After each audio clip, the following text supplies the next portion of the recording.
திமுக எங்களுக்கு தான் போட்டி அப்படின்னு திரும்ப திரும்ப சொல்றாரு. இப்போ கடைசியாக நடைபெற்ற இந்த வேலூர் கூட்டத்தில் கூட திமுக எங்களுக்கு தான் போட்டி இருக்குது, அதில் ஒன்றும் மாற்று இல்லை. அதில் அவர் ரொம்ப திட்டமிட்டு நுட்பமாக ஒரு அரசியலை பண்ணுறாருயா. எடப்பாடியும் திமுகங்கிறாரு, ஒழிக்கிறேங்கிறாரு. சீமானும் திமுக ஒழிச்சானங்கிறாரு. இப்போ எடப்பாடி, சீமான், டிவிகே, பாஜக எல்லாரும் எதிர்க்கிறேன்னு சொல்கிறாங்கல்ல. இந்த எதிர்ப்பு வாக்குகள் பூரா 4 முனையில் சிதறதுன்னு வச்சுக்கலாம். இப்போ டிவிகே, இப்போ நாம் தமிழர், இப்போ எடப்பாடி வந்துடுறாரு. இப்போ இன்னும் மற்ற ஏதாவது ஒரு அணி வரலாம். அப்போ 3-4 பிரிக்கிற பொழுது மிக இலகுவாக எல்லாரும் வைப்பு தொகை இழந்து திராவிட முன்னேற்ற கழகம் மாண்புமிகு முதல்வர் தளபதியார் விரும்புகிற அந்த 200+ விட எனக்கு தெரியும் அது 220+ இப்போ கருத்து கணிப்பு சொல்லுது. இந்த 5000 ரூபா உதவித்தொகை தந்த பிறகு 10,000 சொல்லியிருக்காரு சார். எது மக்கள் நம்பிக்கை போகிறோம். எடப்பாடி பழனிசாமி 10,000 ரூபா கொடுப்பான்னு. அவர் வராதுன்னு தெரிஞ்சு, அவர் வராது, ஆட்சிக்கு வரமாட்டோம்னு தெரிஞ்சு எடப்பாடியார் அவர் தவணை முறையில் சில அறிவிப்புகளை செய்கிறாரு, சில வாக்குறுதிகளை தர்றாரு. அந்த வாக்குறுதி தான் 2000 ரூபாய்ன்னு சொன்னார் முதல்ல ஓய்வூதியத்தை, ஓஏபி. அந்த 1,31,00,000 பேர்த்த இவர் 2000 சொன்ன உடனே நாங்கள் ஆட்சிக்கு வந்தால் 2000 பண்ணுறோம்னு சொல்லிட்டு தளபதி சொல்லிட்டாரு, சிஎம் சொல்லிட்டாரு. அது மாதிரி இப்போ நீங்கள் எடப்பாடி சொல்கிற எல்லா கோரிக்கைகளையும் முதலமைச்சர் நம்ம தளபதி செய்ய மாட்டார். 10,000 ஒரு பெரிய எஃபெக்ட் ஏற்படுத்தாது. பீகாரில் 10,000 ரூபா போட்டது தேர்தல் முடிவையே மாற்றிட்டு இருக்காரு. இல்லை, அவர் ஆட்சிக்கு வந்த பிறகு தரேன்னு சொல்லியிருக்காரு. அதே ஆட்சிக்கு வந்தால் தளபதி தரமாட்டேன்னு சொல்லலையே, இன்னும் அவரும் தருவார். இப்போ நீங்கள் இது தளபதியை நீங்கள் தேர்தல் அறிக்கையில் இந்த எடப்பாடி சொல்ற ஏதோ மாதம் 10,000 ரூபா கொடுக்கறது, மாதம் இல்லை, ஒரு கருணை தொகை. அந்த பீகார் மாடல் தான் அது. அதில் பீகாரில் என்ன பண்ணாங்கன்னா, ஆட்சியில் இருந்தார் நிதிஷ், பிஜேபி 2 பேர் சேர்ந்து அந்த அந்த தேசஸ்வி யாதவ் நம்ம லல்லு பிரசாத் யாதவ்யாவோட இதுவும் காங்கிரஸும் எங்கு மக்கள் எழுச்சி ஆட்சி மாற்றம் வந்துவிடும் என்று அஞ்சு பாஜகவும் நிதிஷும் சேர்ந்து ஐக்கிய ஜனதாதளம் 2 பேரும் சேர்ந்து அந்த 10,000 ரூபாய் தந்தாங்க. மக்கள் மனங்களில் பெண்கள் பெருமளவு ஓட்டு அதுக்கு போட்டு வந்துட்டாங்களே, அந்த 10,000 ரூபாயை இவர் ஆட்சி வந்தால் தர்றாங்கிறார். அதனால் எடுபடாது. அதையெல்லாம் மிக தாராளமாக திமுகவும் திமுகவினுடைய அணியினரும் மிக இலகுவாக அதை தகர்த்து, ஏன்னா நீங்கள் நான் தான் முதலமைச்சர் விஜய், நான் தான் முதலமைச்சர் எடப்பாடி, இப்போ நான் தான் முதலமைச்சர் சீமான். அப்போ இப்போ இவங்க எல்லாருமே 3 அணியில் நீங்கள் ஒரு ஆளுங்கட்சியினுடைய எதிர்ப்பு வாக்குகளை பிரிக்கிற பொழுது அது ஒரு தொகுப்பாக வராதுகிற பொழுது இப்போ இருக்கிற நம்ம டெமோக்ராட்டிக் சிஸ்டத்தில், தேர்தல் சிஸ்டத்தில் பெரும்பான்மை வாக்குகள் ஒரு முனைக்கு போகாமல் 3 முனைக்கு போகுது எதிர்ப்பு வாக்குகள். திமுக ஏற்கனவே அது ஒரே தொகுப்பாக இருக்கிறது.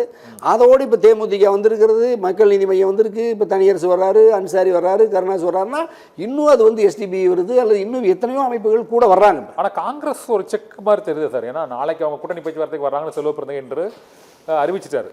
ஆனாலும் அதற்கு நேற்று முன்தினம் அளித்த பேட்டிகளில் கிறிஸ்துவடங்கர் எங்களுக்கு தாவேக அழைப்பு விடுத்தது, எங்களுடைய 12 முதல் 20% வாக்குகள் இருக்கிறது, எங்களுக்கு ராஜ்யசபா சீட்டு மற்றும் அந்த தொகுதிகளின் எண்ணிக்கையை அதிகரிப்பது, ஆட்சியில் பங்கு ஆகிய கோரிக்கைகள் அப்படியே தான் இருக்கின்றன, இன்னும் முடிவு ஏற்படவில்லை என்று அவர் நேற்று கூறியிருக்கிறார். நாளை காங்கிரஸ் போவது உறுதி செய்யப்பட்டால், நாளை காங்கிரஸ் செய்வது திமுக தரப்பில் அது அறிவிக்கப்பட்டு அவர்கள் பேச்சுவார்த்தை நடத்தினால், ஒருவேளை உடன்பாடு ஏற்படவில்லை, காங்கிரஸ் வெளியேறினால் இந்த எதிர்ப்பு வாக்குகள் விஜய் தாவேக தரப்புக்கு செல்வதற்கான வாய்ப்புகள் அதிகமாக இருக்கா சார்? இப்போ இந்த திமுக இப்போ காங்கிரஸுடைய இப்போ தந்திரமும், இந்த காங்கிரஸ் பாஜகவின் திட்டத்திற்கு வலைக்கு சூழ்ச்சிக்கு இரையானது இந்த இடத்துல தான்.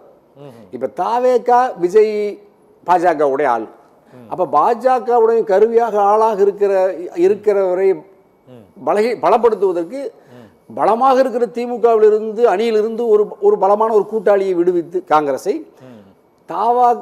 விஜய் பக்கம் தமிழக வெற்றி கழகத்திட்ட கொண்டு சேர்த்துறது பாஜகவினுடைய திட்டம் தான். அந்த திட்டத்துக்கு இப்போ காங்கிரஸ் இரையாகி கிடக்கிறது. அப்போ திமுக என்ன நினைக்கிறதுனாயா, நம்ம ஒரு நீண்ட கால கூட்டாளி, வெற்றி கூட்டாளி, தேசிய அளவில் இந்திய கூட்டணியிலையும் இருக்கிறோம், நாட்டு நலன் கருதி நம்ம கூட்டாக பயணிக்கிறோம், நாட்டு மக்கள் நம்ம நம்பி வாக்களிக்கிறாங்க. ஆனால் விஜய்னு ஒரு சாதாரண ஒரு நடிகர் ஒரு கட்சி ஆரம்பிக்கிறார், இன்னொரு வாய்ப்பு இருக்குங்கிறதுக்காக காங்கிரஸ் நம்முடைய கூட்டாளி நம்பிக்கைக்குரியவர் வெளியே போய் ஆட்சியில் பங்கு என்கின்ற அந்த நப்பாசை வலையில் போய் காங்கிரஸ் விழுகிறது. நம்மை நம்பாமல் அல்லது நம்முடைய உறவை உறுதி செய்யாமல் இந்த வாய்ப்பை பயன்படுத்தி நம்மை மிரட்டுகிறார்கள் என்கிற இடத்துக்கு திமுகவும் அதனுடைய அணி வருகிற பொழுது காங்கிரஸ் மேலே நம்பகத்தன்மை உண்மையிலேயே போயிடும். ஏன்னா ஒரு நல்ல கூட்டாளி, ஒரு நல்ல நண்பன் சோதனையான நேரத்தில் கூட இருக்கிறதுக்கு மாறாக எதிரியோடு போய் கரம் பற்றுகிறார் என்றால் அது எப்படி அவன் நல்ல கூட்டாளியாக இருப்பான், நண்பனாக இருப்பான். அதுதான் நான் இப்போ எங்கள் சகோதரர் தமிழ் மாநில காங்கிரஸ் கட்சியினுடைய தலைவர் செல்வப்பிரந்தையா கூட நான் தனிப்பட்ட முறையில் சில விழாக்களை பார்த்து சொன்னேன், நீங்கள் ஐயா நீங்கள் தலைவராக நீங்கள் திமுக அணியிலேயே இருங்க அப்படின்னு சொன்னேன். தொகுதி 1-2 கூட உயர்வு தாழ்வே இல்லை. நீங்கள் 63 தொகுதியை வாங்கினீங்க 2011, வெறும் 5 தொகுதிகளில் தான் வெற்றி பெற்றீங்க. 58 தொகுதியில் தோற்று போனோம்.